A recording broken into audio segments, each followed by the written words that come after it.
নমস্কার বন্ধুরা, আজকের এই গল্পে আপনাদের স্বাগতম। আমার নাম বিরাট এবং আমি গুজরাটের বাসিন্দা। এই গল্পটি আমার এবং আমার মায়ের, যা একটি সত্য ঘটনার উপর ভিত্তি করে। আমি আপনাদের সামনে এটি বলতে চাই যে কিভাবে আমি আমার মাকে প্রস্তুত করেছিলাম যখন তার ইচ্ছা ছিল না। তাই বন্ধুরা, এই গল্পটি মন দিয়ে শুনুন। বন্ধুরা, আমাদের পরিবারে আমি, আমার বাবা, আমার মা এবং আমার একটি ছোট বোন রয়েছে। আমার বাবার নাম মোহন এবং তিনি একটি প্রাইভেট কোম্পানিতে কাজ করেন। আমার মায়ের নাম শালিনী, তিনি একজন গৃহিণী।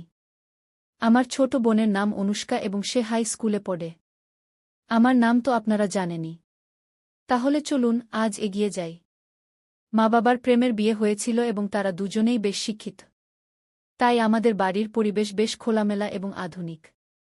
মায়ের কথা বললে তিনি তার শরীরের খুব যত্ন নেন এবং ভালোভাবে শিক্ষিত হওয়ার কারণে শার্ট জিন্স এবং টপ পরা তার জন্য সাধারণ বিষয়। মা তার ফিটনেসের যত্ন নেওয়ার কারণে বেশ আকর্ষণীয় এবং সুন্দর দেখায়। আমি বাড়িতে তার একমাত্র ছেলে, তাই আমাকে সবসময় অনেক ভালোবাসা মেলে এবং বাবা মা কখনই আমাকে রাগান্বিত করেন না। যখনই সময় মেলে আমরা চারজন মিলে খোলামেলা কথা বলি। তাহলে এই গল্পটি শুরু হয় যখন আমি কলেজে ছিলাম। আমার পরীক্ষা শেষ হয়ে গিয়েছিল এবং গ্রীষ্মের ছুটি চলছিল। সেই সময় আমার বোনও ছুটিতে ছিল। যেহেতু আমি কখনই দাদু দাদির বাড়ি যাইনি, তাই আমি ছুটি বাড়িতেই কাটানোর সিদ্ধান্ত নিয়েছিলাম। যদিও আমার বোন নানির বাড়ি যাওয়ার জন্য জিদ করতে শুরু করেছিল, তাই বাবা তাকে নানির বাড়ি রেখে এসেছিলেন। আমার জন্য বাড়িতে ছুটি কাটাতে কোনো সমস্যা ছিল না, কারণ আমি বাড়িতে ল্যাপটপে গেম খেলতাম এবং মোবাইলের সময় কাটাতাম। একদিন আমি ল্যাপটপে গেম খেলছিলাম এবং সেই সময় বাড়ির কাজের মেয়ে ছুটিতে গিয়েছিল, তাই মাকেই সব কাজ করতে হচ্ছিল। বাবা সকালে অফিস চলে গিয়েছিলেন এবং মা বাড়ির কাজ সামলাচ্ছিলেন। তিনি সেই দিন রাজস্থানী পোশাক পরেছিলেন এবং যেহেতু তিনি বাড়িতেই ছিলেন, তাই তিনি দুপুরটা নেননি। এই সময় মা আমার ঘরে এসে ঝাড়ু দিতে শুরু করলেন।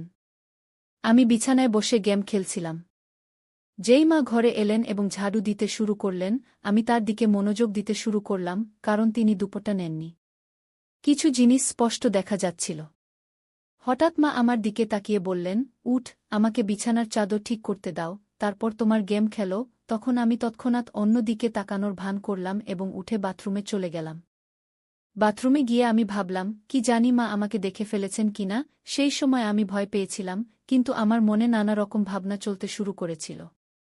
আমি বুঝতে পারছিলাম না যে যা আমি দেখলাম এবং ভাবলাম তা সঠিক ছিল নাকি ভুল। তারপর আমি বেডরুমে ফিরে এসে বসে পড়লাম, কিন্তু এখন আমার মনোযোগ গেম খেলায় লাগছিল না। বিছানার চাদর ঠিক করে মা রান্নাঘরে চলে গিয়েছিলেন, তখন আমি রেহাই পেলাম যে মা কিছু সন্দেহ করেননি। তারপর আমি আমার ল্যাপটপ বন্ধ করে দিলাম এবং মোবাইলের সময় কাটাতে লাগলাম। হঠাৎ আমার কাছে একটি নোটিফিকেশন এলো এবং আমি সেটিতে ক্লিক করলাম। সেখানে আমি অনেক গল্প দেখলাম, যার মধ্যে একটি গল্প ছিল মা এবং ছেলের সম্পর্কে। আমি সেই গল্পটি পড়লাম, যেখানে ছেলে তার মায়ের সাথে কিভাবে আনন্দ উপভোগ করে।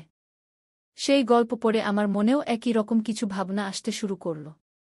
তখন আমি বাথরুমে গিয়ে আমার মায়ের সম্পর্কে ভাবতে ভাবতে হাতে কিছু করলাম, তারপর বাইরে এসে দেখলাম যে মা রান্নাঘরে খাবার বানাচ্ছেন। তারপর আমি ফ্রিজ থেকে পানির বোতল নিতে নিতে মায়ের দিকে তাকিয়েছিলাম। তিনি আমার দিকে পিঠ করে দাঁড়িয়েছিলেন এবং আমি তাকে মনোযোগ দিয়ে দেখছিলাম। তার মনোযোগ খাবার বানানোর মধ্যে ছিল, তাই তিনি বুঝতে পারেননি যে আমি তাকে কিভাবে দেখছি। এবং ঠিক তখনই হঠাৎ মা পিছন ফিরে আমার দিকে তাকিয়ে বললেন, কি রে বিরাট, কি হয়েছে? কি দেখছিস? আমি ঘাবড়ে গেলাম এবং অবস্থা সামাল দিতে বললাম, কিছু না মা, আমি দেখছিলাম যে আমার প্রিয় মা কত পরিশ্রম করেন, সকাল থেকে রাত পর্যন্ত। এটি শুনে মা খুব খুশি হলেন এবং তিনি বললেন, হ্যাঁ বেটা, কিছু বছরের মধ্যে তোমারও বউ চলে আসবে আমার সাহায্য করার জন্য। এবং মা হেসে পড়লেন। এতটা বলার পর আমি আমার বেডরুমে চলে গেলাম এবং ভাবলাম যে মা জানেন কি যে আমি তাকেই দেখছিলাম এবং কি ভাবছিলাম। এইভাবে মাকে দেখতে দেখতে কয়েকদিন কেটে গেল এবং তখন আমি ভাবলাম যে শুধু দেখলে কিছু হবে না, কিছু পরিকল্পনা করতে হবে। এমন ভাবতে ভাবতে সন্ধ্যা হয়ে গেল এবং বাবা অফিস থেকে বাড়ি ফিরে এলেন। তিনি বললেন যে অফিসের কাজের জন্য তাকে 1 দিনের জন্য বিদেশ যেতে হবে। কি না পেতে শুনে আমি মনে মনে খুব খুশি হলাম এবং সম্মতিতে মাথা নেড়ে দিলাম। তারপর 3 দিন পর বাবা চলে যাচ্ছিলেন এবং আমি ঠিক করলাম যে যা কিছু করতে হবে এই 1 দিনের মধ্যেই করতে হবে, না হলে আর এমন সুযোগ মিলবে না। পরের দিন মঙ্গলবার ছিল, বাবা চলে যাচ্ছিলেন, তাই একটু শপিং করতে হবে। মা এবং বাবা শপিং করতে বের হতে যাচ্ছিলেন, তখন আমাকে জিজ্ঞাসা করলেন তুমি আসবে? আমি না করে দিলাম এবং বললাম তোমরা যাও, আমি গেম খেলব। তারপর তারা দুজন চলে গেলেন এবং তারা যাওয়ার সাথে সাথেই আমি দরজা লক করে তাদের বেডরুমে গেলাম। আমি আলমারি খুলে দেখলাম যে আমার কোনো আইডিয়া মেলে কিনা, তখনই আমার একটি উপায় মাথায় এল। আমি আরও খুঁজতে লাগলাম এবং মায়ের লিপস্টিক ও বডি স্প্রে পেলাম। খুঁজতে খুঁজতে মায়ের অনেক কাপড় পেলাম, তার মধ্যে একটি ড্রেস পেলাম যা মায়ের ওয়ান পিস ছিল, লাল রঙের। এটি দেখে আমি ভাবলাম মা এই ড্রেসে কেমন দেখাবে। ভাবতে ভাবতে আমি আলমারিতে কাপড় ঠিকঠাক করে রাখলাম, কিন্তু বেডরুমে মায়ের ফটো দেখে আবার কিছু অদ্ভুত অনুভূতি হল। এখন আমি মনে মনে ঠিক করলাম যে মায়ের নামে আর কিছু হবে না, এখন কিছু করতেই হবে, তবেই আমি শান্ত হতে পারব। সবকিছু ঠিকঠাক গুছিয়ে আমি হোল রুমে এসে টিভি দেখতে লাগলাম, তখনই মা এবং বাবা ফিরে এসে বসে গেলেন। এইভাবে সেই দিন কেটে গেল এবং পরের দিন বাবা চলে যাচ্ছিলেন, তাই মা তাড়াতাড়ি উঠে সবকিছু গুছিয়ে দিলেন এবং বাবাকে নাস্তা দিয়ে বাড়ির বাকি কাজে লেগে গেলেন। সকাল ৮টায় বাবা আমাদের বিদায় বলে চলে গেলেন এবং মাও বাড়ির কাজে ব্যস্ত হয়ে গেলেন। বাবার কোম্পানির কাজে বাইরে যাওয়া আমাদের জন্য কোনো নতুন বিষয় ছিল না। মা তাড়াতাড়ি উঠে বাবাকে সামলানোর চেষ্টায় গোসল করতে যাননি। বাবার চলে যাওয়ার পর সকাল ৯:০০ বাজে মাম্মি নাহাতে চলে গেল আর আমি হলে টিভি দেখছিলাম। হঠাৎ মাম্মির আওয়াজ এল, কি বিরাট তোয়ালে দে দোগু।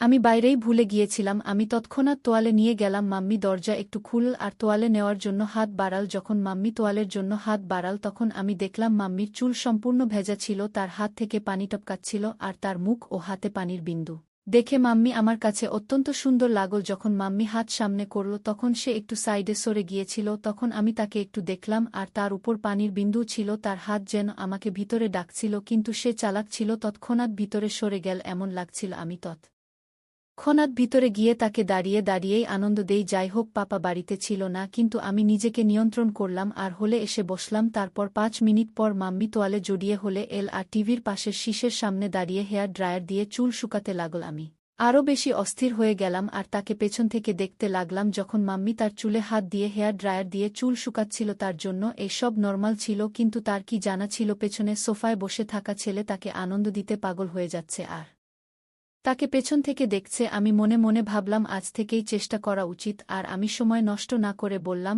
মাম্মি তুই সবসময় ৫৭ ড্রেসই পরিস বাড়িতে কি? তখন মাম্মি বলল, কেন রে বেটা, এমন কি আছে? আমি যা ভাল লাগে তাই পরি, তোমার কেন মনে হয় অন্য কিছু পরা উচিত?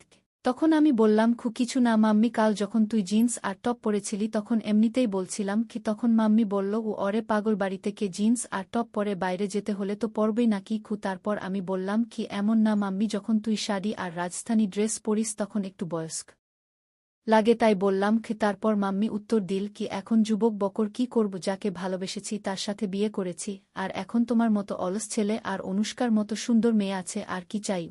এত বলেই মাম্মি জোরে হেসে উঠল আর বেডরুমে কাপড় পরতে চলে গেল। আমিও হেসে উঠলাম আর টিভি দেখতে লাগলাম। কিছুক্ষণ পর মাম্মি বাইরে এল। কাপড় বদলে দেখে আমার খুশিও হলো আর নারাজগিও হল, কারণ সে আমার কথা মানল। নারাজ এজন্য যে সে আবার সম্পূর্ণ ঢেকে গেল। মাম্মি হলে এল আর বলল, এখন কেমন লাগছে?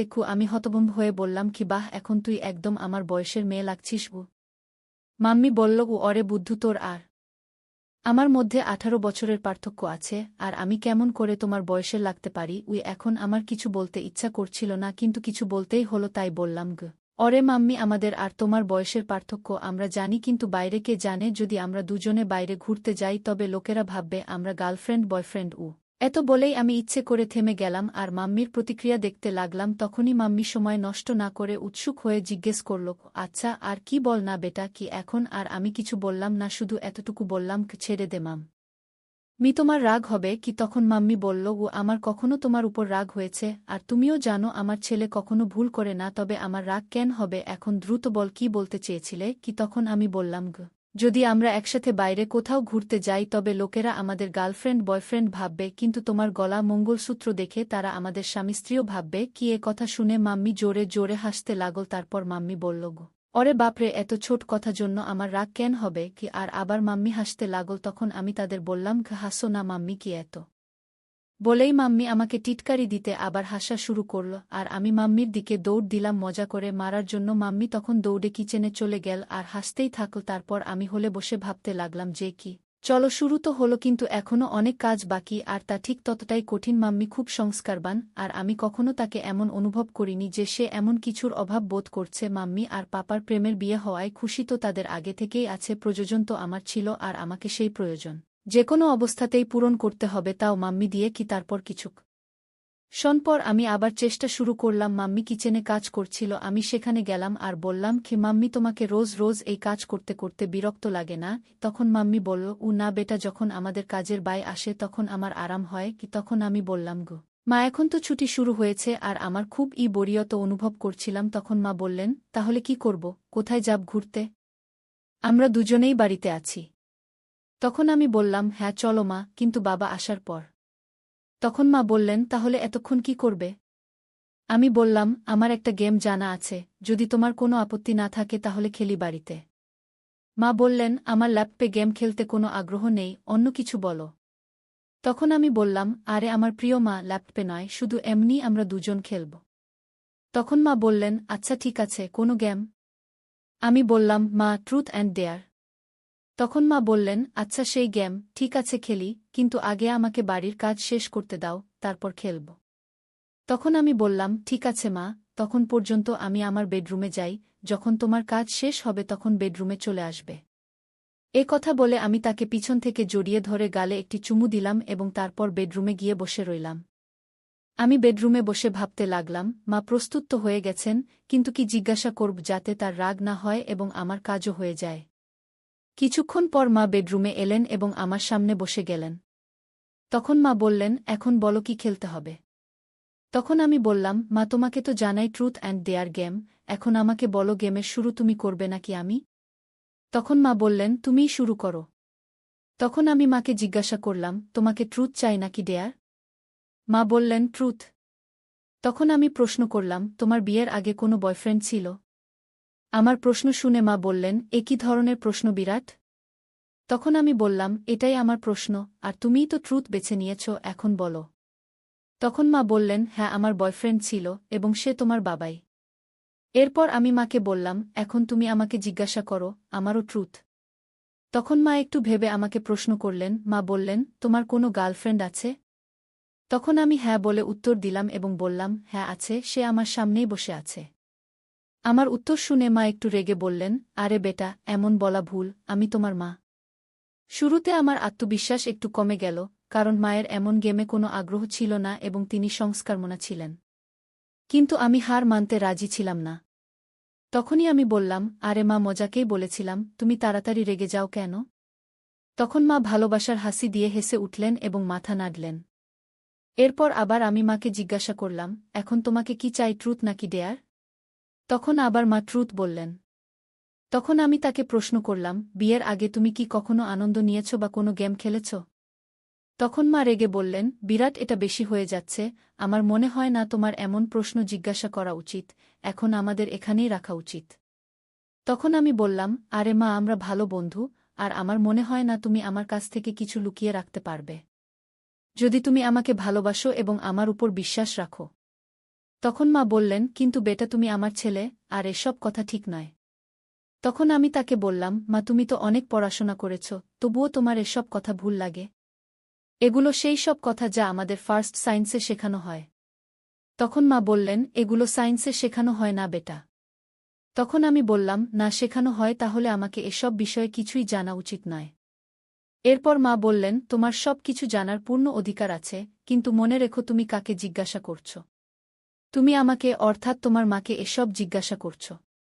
তখন আমি বললাম, মা, তোমাকেও তো জানা আমার কোনো বন্ধু বা গার্লফ্রেন্ড নেই, তাহলে আমি কাকে জিজ্ঞাসা করব? তুমিই আছ যার সাথে আমি সব কথা বলি। তখন মা একটু খারাপ লাগল, কারণ ছোটবেলা থেকেই আমি বেশি বাইরে যাইনি এবং তাই আমার বেশি বন্ধুও ছিল না। তার বুঝতে অসুবিধা হল না যে আমি মানব না, তাই তিনি কথা বলতে রাজি হলেন। তখন মা বললেন, হ্যাঁ আমরা কয়েকবার এমন করেছি এবং একবার আনন্দ নিয়েছিলাম। তখন আমি বললাম, মা, এত ছোট কথা বলতে এত সময় নিলে? তখন মা বললেন, এখন তো খুশি হয়েছ না? আমি হার মানিনি, কারণ আমি জানতাম, যদি এখন থামি তবে আর কখনো মায়ের সাথে কথা বলতে পারব না। কোনোভাবে মাকে শান্ত করলাম এবং গেম আবার শুরু করলাম। আমি বললাম, ঠিক আছে মা, গালি সঠিক, এখন আমি করব। তখন মা বললেন, হ্যাঁ দ্রুত করো। তখন আমি মায়ের কাছে গেলাম এবং কিছুক্ষণ তাকিয়ে থাকলাম। তারপর আমি যা করা উচিত ছিল না তা করলাম। ধীরে ধীরে মাকে প্রস্তুত করে আমি মজা নেওয়া শুরু করলাম। এখনই কিছুটা নিয়েছিলাম, তখনই মা আমাকে থামানোর চেষ্টা করলেন। তখন আমি অনুভব করলাম যে আমি আমার সীমা অতিক্রম করছি। এই সময় মায়ের চোখে অসন্তোষ এবং চিন্তা স্পষ্টভাবে দেখা যাচ্ছিল। তিনি আমাকে স্নেহে বুঝিয়ে বললেন, বিরাট, এই সব কথা একটি মজাক পর্যন্ত ঠিক আছে, কিন্তু মাছেলের সম্পর্কের একটি মর্যাদা আছে, আমাদের তা অতিক্রম করা উচিত নয়। আমি মায়ের কথা গভীরভাবে নিলাম। আমিও বুঝতে পারলাম যে মায়ের মন কষ্ট দেওয়া ভুল ছিল। আমি মায়ের কাছে তাড়াতাড়ি ক্ষমা চাইলাম এবং প্রতিশ্রুতি দিলাম যে এখন থেকে এমন কোনো মজাক করব না যা আমাদের সম্পর্কে দূরত্ব আনবে। মা আমার ক্ষমা গ্রহণ করে আমাকে জড়িয়ে ধরে বললেন, বেটা, আমি সবসময় তোমার বন্ধু থাকব, কিন্তু আমাদের এও মনে রাখতে হবে যে আমাদের সম্পর্কের কিছু সীমা আছে। তখন আমি মাকে বললাম, হ্যাঁ মা, এখন আমি বুঝেছি, আমি আপনাকে কখনো কষ্ট দেব না। এরপর আমরা দুজনেই হেসে আবার সাধারণ কথোপকথন শুরু করলাম। এখন মা আমাকে আমার বন্ধুদের সাথে বেশি সময় কাটানোর পরামর্শ দিলেন এবং বললেন যে জীবনে সম্পর্কের মর্যাদা এবং সম্মান বজায় রাখা অত্যন্ত গুরুত্বপূর্ণ। এই কথোপকথন আমাকে শিখিয়েছে যে মজাকেরও একটি সীমা আছে এবং সম্পর্কে পারস্পরিক বোঝাপড়া এবং সম্মান থাকা উচিত। শেষে আমরা দুজনেই একে অপরের সাথে হেসে খেলা শেষ করলাম এবং এই প্রতিশ্রুতি দিলাম যে আমাদের মধ্যে বন্ধুত্ব এবং ভালোবাসা সবসময় থাকবে, কিন্তু সম্পর্কের মর্যাদা কখনো ভুলব না। তাই বন্ধুরা, এটা ছিল আমাদের আজকের ছোট্ট গল্প। আপনি এই গল্পটি কেমন লাগলো কমেন্ট করে অবশ্যই জানাবেন। যদি গল্পটি পছন্দ হয়ে থাকে তবে লাইক করুন এবং আপনার বন্ধুদের সাথে শেয়ার করুন। এগিয়ে এমনই রোমাঞ্চকর গল্পের জন্য আমাদের চ্যানেল সাবস্ক্রাইব করুন এবং বেল আইকন টিপতে ভুলবেন না, যাতে আপনি আমাদের কোনো গল্প মিস না করেন। ধন্যবাদ।